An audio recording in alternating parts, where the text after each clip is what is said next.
Assalamualaikum students, how are you all? Hope you all are fine at your home. I am your Urdu teacher and this is your Urdu book. Okay, now open the page number. Okay, सबक है हमारे पास doctor Abdul Qadeer Khan, page number 131 यानी 131. ठीक है, अब्दुल कदीर ख़ान के बारे में आज हम पढ़ेंगे. डॉक्टर अब्दुल कदीर ख़ान का नाम किसी तारुफ का मोहताज नहीं है. पाकिस्तान को दिफाई एतबार से मजबूत और नाकाबिल तस्खीर बनाने वाले डॉक्टर अब्दुल कदीर ख़ान ने नाकाबिल फरामोश किरदार अदा किया है. इसलिए अहले पाकिस्तान इनके इन एहसान को कभी फरामोश नहीं कर सकते. पाकिस्तान कौम डॉक्टर अब्दुल कदीर ख़ान को पाकिस्तान का महसिन और मामार समझती है. डॉक्टर अब्दुल कदीर ख़ान के एक इंटरव्यू से इक़्तिबास पढ़िए. ठीक है, ये एक इंटरव्यू से इक़्तिबास है, यानी कि एक इंटरव्यू का थोड़ा सा हिस्सा लिया गया है आपके चैप्टर के लिए. ठीक है, जिसमें पूछने वाले ने सबसे पहला सवाल ये पूछा कि कुछ अपने बारे में बताइए. तो डॉक्टर अब्दुल कदीर ख़ान ने क्या जवाब दिया, देखते हैं. मैं 27 अप्रैल 1936 को दारुल इकबाल भोपाल के एक मजहबी घराने में पैदा हुआ. हम 5 भाई और 2 बहनें थे. मैंने इब्तदाई तालीम घर के करीब एक स्कूल से हासिल किया और मैट्रिक का इम्तहान इम्तियाजी नंबरों से पास किया. इनको हॉकी, मछली के शिकार और पतंगबाजी का बहुत शौक़ है. ठीक है, डॉक्टर अब्दुल कदीर ख़ान 15 अगस्त 1962 को खोखरा पार के रास्ते पाकिस्तान में दाखिल हुए और वहाँ से बज़रिए रेल जो है वो कराची पहुँचे. इन्होंने डीजे साइंस कॉलेज से 1957 में बीएससी की डिग्री हासिल की और 1962 में आला तालीम के लिए यूरोप चले गए. ठीक है, इन्होंने मगरबी बर्लिन की एक यूनिवर्सिटी शार्लेमेनबर्ग में 2 साल तालीम हासिल की और फिर जो है हॉलैंड की एक यूनिवर्सिटी में दाखिला ले लिया. वहाँ की तिब्बी फजलात में 70% नंबरों से एमएससी करने का रिकॉर्ड कायम किया, जो आज भी बरकरार है. ठीक है, डिग्री हासिल करने के बाद इन्होंने इसी यूनिवर्सिटी में रिसर्च असिस्टेंट की हैसियत से इन्होंने काम करना शुरू कर दिया. बेल्जियम की एक यूनिवर्सिटी में इन्होंने फेलोशिप मिल गई. ठीक है, फेलोशिप मिल गई और इस तरह इन्होंने तबी फजलात में डॉक्टर ऑफ इंजीनियरिंग की डिग्री हासिल की. इस दौरान इन्हें अमेरिका, जर्मनी, बरतानिया और तुर्की से प्रोफेसरशिप की भी कई पेशकश हुई, जबकि इन्होंने ऑस्ट्रेलिया की एक एटमी तवानाई के इदारे से भी एक अहम पेशकश हुई. ठीक है, इसी दौरान इन्हें हॉलैंड की एक मशहूर फर्म में एफडीओ ने भी रब्ता किया. एफडीओ की पेशकश इन्होंने जो है वो कबूल कर ली और अपने अहल खाना के साथ जो है वो हॉलैंड में मुंतकिल हो गए. ठीक है, नेक्स्ट सवाल इनसे पूछा गया कि आपने पाकिस्तान के एटमी प्रोग्राम पर किस तरह काम करना शुरू किया.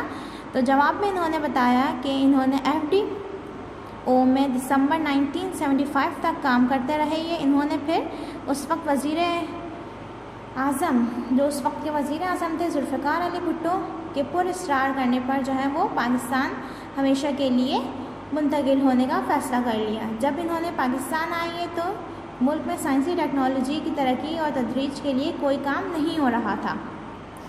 ठीक है, फिर इनसे नेक्स्ट सवाल पूछा गया कि पाकिस्तान के न्यूक्लियर और मिसाइल प्रोग्रामों की अहमियत और अफादियत क्या है. नीज़ पाकिस्तान के दिफा और सलामती के हवाले से आपके इस खत्ते पर इसके क्या असरात मुरत्तब होंगे.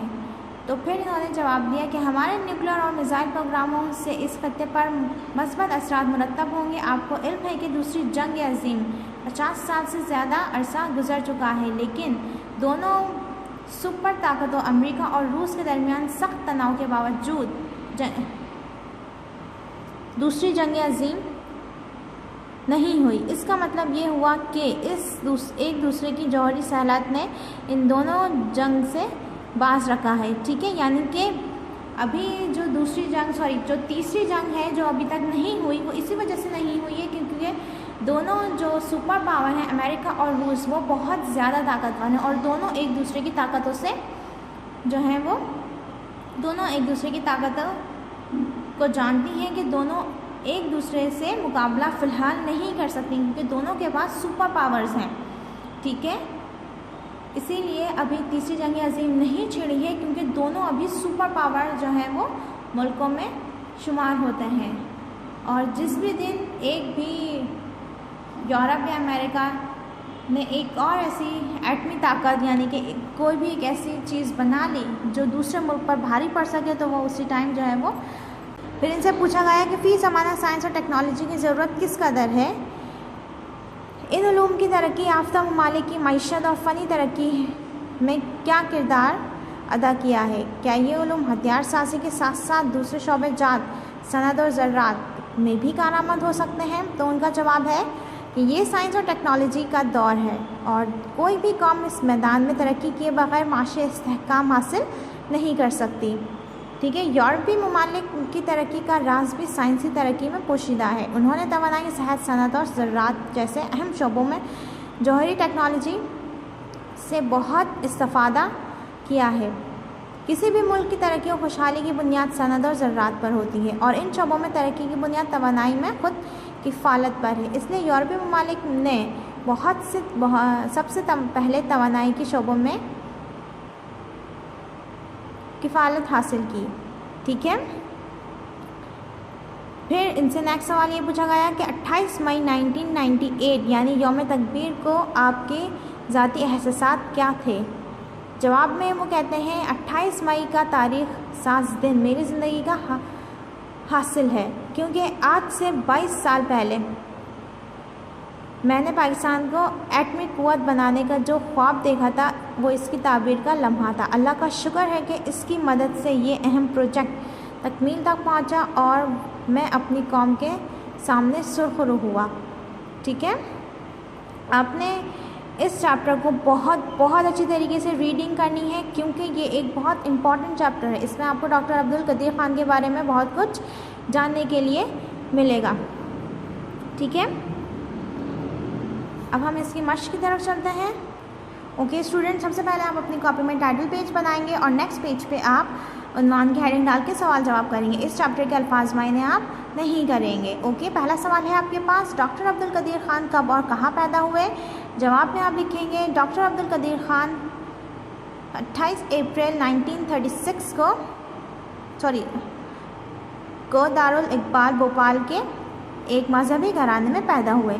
जवाब दूसरा सवाल लिखेंगे आप, डॉक्टर अब्दुल कदीर ख़ान कब, किस रास्ते से और किस तरह पाकिस्तान आए।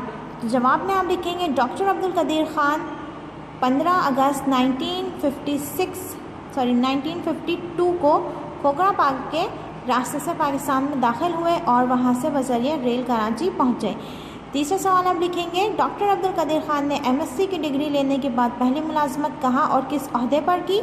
जवाब में आप लिखेंगे डिग्री हासिल करने के बाद उन्होंने यूनिवर्सिटी शार्लियनबर्ग में रिसर्च असिस्टेंट की हैसियत से काम शुरू कर दिया। चौथा सवाल आप लिखेंगे डॉक्टर ऑफ इंजीनियरिंग की डिग्री हासिल करने के बाद इन्होंने किन ममालिक से प्रोफेसरशिप की पेशकश हुई। जवाब में आप लिखेंगे उन्हें अमेरिका, जर्मनी, बरतानिया और तुर्की से प्रोफेसरशिप की कई पेशकश हुई। ओके स्टूडेंट्स, आज के लिए सिर्फ इतना ही।